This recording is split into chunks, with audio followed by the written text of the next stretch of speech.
यशवंतराव चव्हाण महाराष्ट्र मुक्त विद्यापीठ नाशिक। शैक्षणिक वर्ष जून 2025 ते जून 2026 विविध शिक्षणक्रमांचे न्यू ॲडमिशन तसेच अगोदरच ॲडमिशन घेतलेल्या विद्यार्थ्यांचे पुढील नवीन वर्षाचे ॲडमिशन चालू झालेत का नाहीत ते आपण या व्हिडिओमध्ये पाहणार आहोत। पहिल्यांदा काय करायचे, तुम्ही स्वतःसुद्धा चेक करू शकता।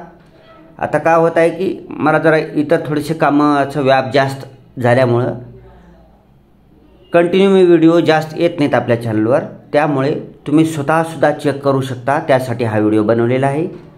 तर जून 2025 सेशनचे ॲडमिशन चालू झाले पाहिजे, कारण आज दिनांक आहे 7 जून 2025।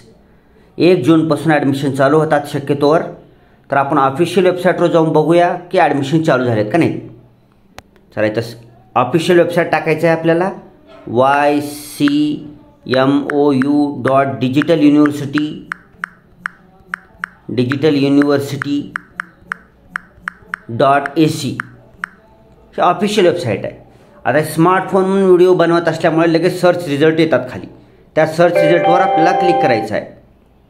क्लिक केलो डायरेक्ट तुम्ही होम पेजवर जाऊन पोहोचता। इथं तुम्हाला स्वर्गीय यशवंतराव चव्हाण साहेबांचा पुतळा दिसेल, ती होम पेज आहे, ध्यानात ठेवायचं। ठीक आहे, आता तुम्ही ह्याला जर झूम केला, तुम्ही थांबा आपण झूम करू ह्याला, तर इथं पाहू शकतात admission process for agriculture courses academic year 2025-26 click here, ह्याच्यावर क्लिक करूया। हां, तर आता मी म्हणल्यासारखं की जून महिन्यापासून ॲडमिशन चालू होतात शक्यतोवर। तर ॲग्रिकल्चरचे ॲडमिशन चालू झालेले आहेत।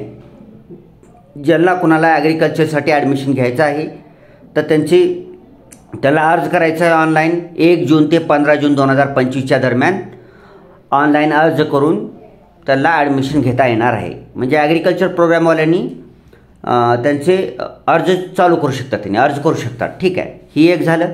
दुसरं बघूया, शेड्यूल पण दाखवतो तुम्हाला ॲग्रिकल्चरचं। शेड्यूलवर क्लिक करा। हां, हे पाहू शकता ॲग्रिकल्चरवाल्यांचं शेड्यूल पण दिलेलं आहे याच्यामध्ये। 1 ते 15 जून 2025पर्यंत ऑनलाईन अर्ज करता येईल, पुन्हा गुणवत्ता यादी प्रसिद्ध होतील, ते सगळं पाहून घ्या। ठीक आहे, चला आता आपण बॅग घेऊया। ॲग्रिकल्चरचे ॲडमिशन चालू झालेत, बाकीचे बघूया। आता होम पेजवर आलो आपण। आता इथं होम पेजवर 1 मिनिट थांबा। हां, इथं ॲडमिशन म्हणून एक तुम्हाला टॅब दिसत आहे, सर्वात वरच्या साईडला दिसते ॲडमिशन, ह्याच्यावर क्लिक करायचं आहे। इथं क्लिक केल्यानंतर तुम्ही स्क्रीनवर पाहू शकता की शैक्षणिक सत्र जून 2025 ऑनलाईन प्रवेश अर्ज सादर करण्यासाठी येथे क्लिक करा। क्लिक करून बघूया, इथं खाली क्लिक करून बघूया। ह्याचा मतलब आणखी ऑनलाईन अर्ज करणे चालू झालेले नाही। इथं लिंक दाखवत आहे पण तो लिंक ओपन होत नाही, टॅब दाखवत आहे, तर टॅब दिलेला आहे।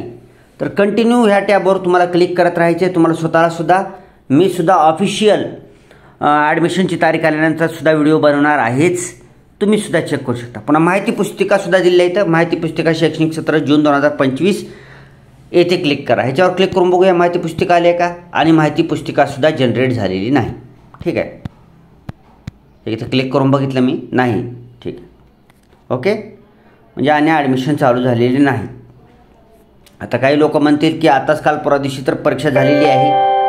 परीक्षा झालेली असेल तरी यशवंतराव चव्हाण मुक्त विद्यापीठाचे ॲडमिशन लवकर चालू होतात, त्या परीक्षेची चिंता करायची नसते। परीक्षा होत राहतात, त्याने ॲडमिशन नवीन चालू होत राहतात। ठीक आहे, इतर विद्यापीठासारखं आपलं काम नसतं। खाली पाहू शकता तुम्ही सगळ्यात शेवटी सूचनापत्र क्रमांक 1 कमिंग सून, म्हणजे आणखी ऑफिशियल नोटिफिकेशनसुद्धा आलेलं नाही। टॅब तयार आहेत, सगळं प्रॉस्पेक्टचं लिंक तयार आहे, फक्त त्याच्यामध्ये आणखी डेटा अपलोड झालेला नाही। तर जेव्हा केव्हा अपलोड होईल ते तुम्ही स्वतःही बघू शकता, आणि मी सुद्धा व्हिडिओ बनवून तुम्हाला सांगणारच आहे। तर आता जे ॲडमिशन चालू होतील त्याला जून 2025चे सत्र म्हटलं जाईल, किंवा जून 2025 ते 2026 सत्र म्हटलं जाईल। ठीक आहे, सर्वांनी डॉक्युमेंट तयार ठेवायचं आहे आपले। मार्क म्हणून तर लागणारच आहेत तुम्हाला। ज्या वर्षात ज्या नवीन कोर्सला तुम्हाला ॲडमिशन घ्यायचं असेल तर त्याच्यासाठी जी आवश्यक शैक्षणिक अर्हता असेल त्याचे डॉक्युमेंट तुमच्याकडे असणे आवश्यक आहे। आणि एक तुम्हाला महत्त्वाचं सांगतो की आता मोस्टली जी स्टडी सेंटर कॉलेजवाले आहेत, तुम्ही ऑनलाईन ॲप्लिकेशन केलं तरी त्यांच्याकडे तुमचा फॉर्म जाऊन पोहोचणार आहे स्टडी सेंटर कॉलेजच्या टॅबमध्ये ऑनलाईन पद्धतीनं. आणि स्टडी सेंटर स्टडी सेंटर कॉलेजवालेच तुमचं डॉक्युमेंट व्हेरिफिकेशन ऑनलाईन पद्धतीनं करणार आहे. त्याच्यासाठी तुम्ही ऑनलाईन अर्ज करताना ओरिजिनल डॉक्युमेंटची स्कॅन कॉपी तुमच्या स्मार्टफोनमध्ये असणे गरजेचं आहे. ऑनलाईन अर्ज करताना ही ओरिजिनल डॉक्युमेंटच अपलोड करायचं आहे, जेणेकरून स्टडी सेंटर कॉलेजवाले तुमचं ऑनलाईन अर्ज रिजेक्ट करू शकणार नाहीत. ठीक आहे. झेरॉक्स चालतं, परंतु काय राहते की झेरॉक्समध्ये शंका येतात स्टडी सेंटर कॉलेजवाले. त्याच्यासाठी ओरिजिनलच, जर तुमची कुठं ऑलरेडी तुम्ही रेग्युलर कॉलेज ॲडमिशन घेतलेली असतील तर तिथं TC सोडलं तर बाकी सगळ्या डॉक्युमेंटची कॉपी असते, तुम्हाला फोटो काढून घेता येते. ते फोटो काढून घेऊन आणलं तरी चालेल. स्टडी सेंटर कॉलेजला तुम्ही ऑफलाईन पद्धतीने झेरॉक्स जमा करायचं आहे, परंतु ऑनलाईन अर्ज करते वेळेस तुम्हाला ओरिजिनल स्कॅनच अपलोड करायचं आहे. सर्व ओरिजिनल स्कॅन अपलोड करायचं आहे. त्याच्यासाठी तुमचं कुठं ॲडमिशन असेल अगोदर तर तिथं जायचं आहे. तिथं जाऊन तुमच्याकडं नसेल ऑलरेडी तर ओरिजिनल त्यांच्याकडल्या डॉक्युमेंटची स्कॅन कॉपी घेऊन यायचं आहे. ओरिजिनल डॉक्युमेंट घेऊन येणार तरी वागतं. आणि त्याची झेरॉक्स काढून स्टडी सेंटरला जमा करायचं आणि ऑनलाईन अपलोड करताना ओरिजिनल अपलोड करायचं आहे. ठीक आहे. तर एक काबर अगोदर सांगितले की तुम्ही तयारीत राहा म्हणून अगोदर सांगितलेलं आहे. काही कोर्सेसचे ॲडमिशन खूप दिवस चालतात तर काहीचे लवकर बंद होतात. आता ॲग्रिकल्चरचा अगोदर सांगितलेलं आहे मी. तर ॲग्रिकल्चरला ज्यांना कुणाला अप्लाय करायचे त्यांनी लवकरात लवकर अप्लाय करा. बाकीच्या कोर्सेसचं जसं अवेलेबल होईल तसं आपला व्हिडिओ बनवता येईल, तुम्हाला स्वतःला सुद्धा चेक करता येईल. Thanks for watching. Vande Mataram.